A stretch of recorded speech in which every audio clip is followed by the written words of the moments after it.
কোনো সময় দেশ ছেড়ে পালাতে পারেন ডক্টর মোহাম্মদ ইউনূস। এমনই গোপন তথ্য ফাঁস করলেন ভারতীয় গণমাধ্যম থেকে। বলেছেন কয়েকের ভিতর তাকে আর দেশে খুঁজে পাওয়া যাবে না। দেশ চালাতে কঠিনভাবে ব্যর্থতার পরিচয় দিয়েছেন তিনি। আবারও দেশে আসতে শেখ হাসিনার শাসন। ডক্টর ইউনূস বর্তমান অন্তর্বর্তীকালীন সরকারের প্রধান উপদেষ্টা, তার উপরে বহির্বিশ্বের চাপ, বিশেষ করে যুক্তরাষ্ট্রের চাপ বোধহয় অনেক বেশি বাড়ছে এবং প্রধান উপদেষ্টা ডক্টর মোহাম্মদ তিনি হতাশ। 2 নম্বর তিনি আশা ছেড়ে দিয়েছেন এবং তিনি ক্ষমতা ছাড়তে পারলে এখন বেঁচে যান, এই অবস্থা। এই বিষয়ে আসিফ নজরুল বরাবরই একজন চরিত্রহীন ব্যক্তি, কথাগুলো বলতে বাধ্য হচ্ছি। সম্মানিত দর্শক, আসসালামু আলাইকুম। দর্শক, আপনাদের মাঝে একটি গুরুত্বপূর্ণ ভিডিও নিয়ে এসেছি। বাংলাদেশে আলোচিত খবরগুলো একত্র করে আপনাদের মাঝে তুলে ধরছি। তাই পুরো ভিডিওটি দেখলে বুঝতে পারবেন বাংলাদেশে কোথায় কি হচ্ছে। আসিফ নজরুল সম্পর্কে আমি সিরিজ করতে যাচ্ছি, কয়েক পর্বের, সবাই জানা দরকার এই লোকটিকে। এবং এই জন্য বলা প্রয়োজন যে উনি যে গুরুত্বপূর্ণ দায়িত্বে আছেন সেখানকার মেয়েদের সাবধান করা দরকার। ঢাকা বিশ্ববিদ্যালয়ের আইন বিভাগে যারা পড়ে সেই সকল মেয়েদেরও এই লোকটি সম্পর্কে সাবধান থাকা দরকার। আসিফ নজরুল বরাবরই একজন চরিত্রহীন ব্যক্তি, কথাগুলো বলতে বাধ্য হচ্ছি। আমি এক একটি পর্বে তার মুখোশ উন্মোচন করব। আমি কোনো ব্যক্তিকে টার্গেট করে সাধারণত ভিডিও করি না, কিন্তু এটা কথা করতে বাধ্য হচ্ছে যেহেতু উনি সরকারের সবচেয়ে গুরুত্বপূর্ণ জায়গায় আছেন এবং কয়েকটি মন্ত্রণালয়, বিশেষ করে সাংস্কৃতিক মন্ত্রণালয়ের দায়িত্বে উনি আছেন। অনেকে মেয়েরা সেখানে যায়, তারা বিপদে পড়ুক আমি চাই না। আসিফ নজরুল কোথা থেকে শুরু করব? 80 দশকের শেষের দিকে যাই। আসিফ ভাই মনে পড়ে? করবী মিজান, শাকিল, মনে পড়ে এদেরকে? আসিফ ভাই, আফনান অদিতিকে আপনি বিয়ে করেছিলেন, কিন্তু আসল কারণটি বলেননি যে বিয়েটা কেন ভেঙে গিয়েছিল। সাক্ষী কিন্তু আছে অনেক। আপনি বউ পেটাতেন কেন? কেন পেটাতেন? বক্সিবাজার এলাকায় আপনার ভাই যে বউ পেটাতো রেগুলার, কয়বার বিচার হয়েছিল? বউ পেটানো কি আপনার পারিবারিক গৌরব? হ্যাঁ, আসল কথা মানুষকে বলেন না কেন? অতিথির সঙ্গে আপনার কি হয়েছিল বলেন না কেন? উপন্যাস লেখেন না। এরপর আপনি ওকে ছেড়ে দিলেন। আপনি গুলতেকিন ভাবির, অর্থাৎ হুমায়ুন আহমেদ স্যারের স্ত্রী, প্রথম স্ত্রী গুলতেকিন ভাবির বন্ধু ছিলেন, শুয়ে হয়ে ঢুকলেন সংসারে। আপনি 2000 সালের প্রথম দিকে, গোড়ার দিকে, আপনি 2000 1, 2, 3 দিকে আপনি, তখন শিরার বিয়েও হয়নি, আপনি তার সাথে কি রুম ডেটিং শুরু করলেন, তাই না? শিরা প্রেগনেন্ট হলো, বিবাহ বহির্ভূত প্রেগনেন্ট। আপনি তাকে অ্যাবর্শন করালেন পপুলার হাসপাতাল, মনে পড়ে? তারপর শিলার আরেকজনের সঙ্গে সম্পর্ক হলো, সেখানেও আবার অ্যাবর্শন করলো। শিলা 2 বার অ্যাবর্শন করলো বিয়ের আগেই। তারপর আপনি রোকেয়া প্রাচী কি বিয়ে করলেন। শিলার সঙ্গে আপনার বিয়েটা হলো না, শিলার আরেক জায়গায় বিয়ে হলো। সেটা কেন হলো সেটা অন্য সময় নয় বলবো যদি প্রয়োজন হয়। কারণ নিকেতনে শিলা যখন থাকতো তখন কি হতো সেটাও জানি, আপনি যে কন্টিনিউয়াসলি কি করেছেন সেটাও জানি। রোকেয়া প্রাচীর সঙ্গে আপনার সংসার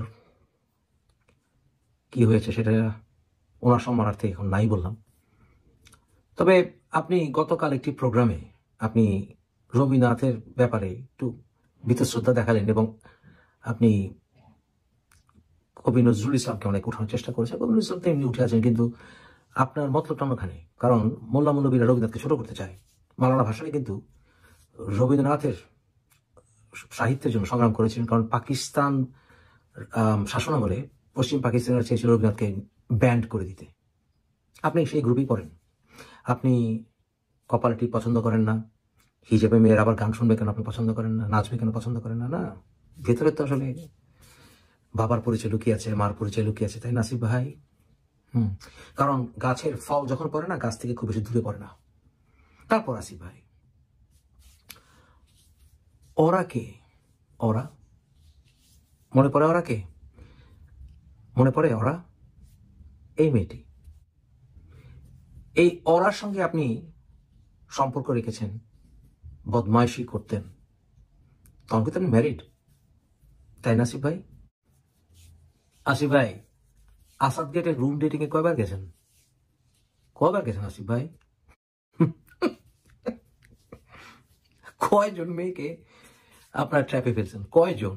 আপনি এখন আইন মন্ত্রণালয়ের উপদেষ্টা, আপনার হাদিস কোরআন বলেন, আর আপনার সংস্কৃতি মন্ত্রণালয়ের দায়িত্বে। হায় রে আসিফ ভাই, এইবার কয়টা মেরে ফাঁসাবেন?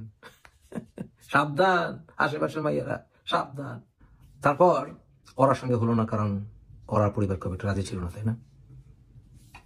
আপনার কয়জন ছাত্রীর সঙ্গে, আপনার ছাত্রীর সঙ্গে আপনি বদমাশি করেছেন? চান আমি পাবলিকলি বলি? বলবো, প্রমাণ সহ বলবো। আপনার পিছনে তো আমি লেগেছি আসিফ ভাই, লাগতে বাধ্য হয়েছি, কারণ আপনার থেকে সাবধান থাকা দরকার সবার। তারপর আপনি শিলাকে বিয়ে করলেন, শিলাকে হিজাবি বানালেন। শিলা,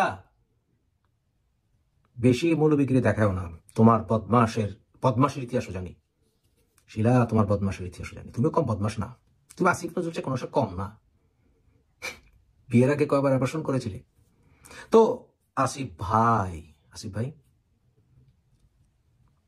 বদমাশি থামিয়েছেন না চলমান আছে? কি আসিফ ভাই, ভালো হবেন না? আপনি ভালো হবেন না, তাই না? ভালো হয়ে যাও, তোমাকে আমি অনেক সময় দিয়েছি, তুমি ভালো হয়ে যাও। কত টাকা মামাই এই পর্যন্ত কামাইছো? তুমি এখানে খেলা শুরু করছো, তুমি কি কোনোদিনও ভালো হবে না? তুমি কোনোদিনও ভালো হবে না। শুনলাম ওবায়দুল কাদেরের লেকচার শুনা শেষ পর্যন্ত মাসুদ ভালো হয়ে গেছে। আসিফ ভাই লেকচার দিব কেনা? কি কই, আমি তো আছি। ভালো হয়ে যাও আসিফ ভাই, ভালো হয়ে যাও। একটু হেসে নেন।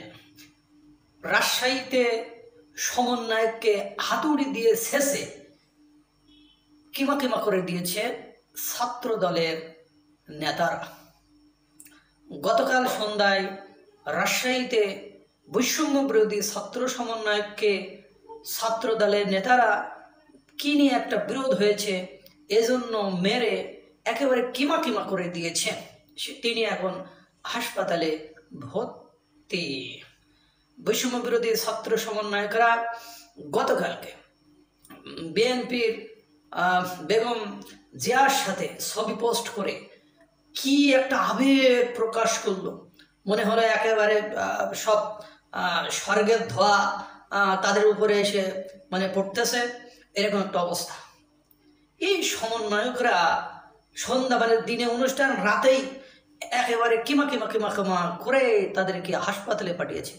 এমনিতে রাজশাহীতে ওই বৈষম্য বিরোধী ছাত্ররা একটি অতিরিক্ত বুঝদার।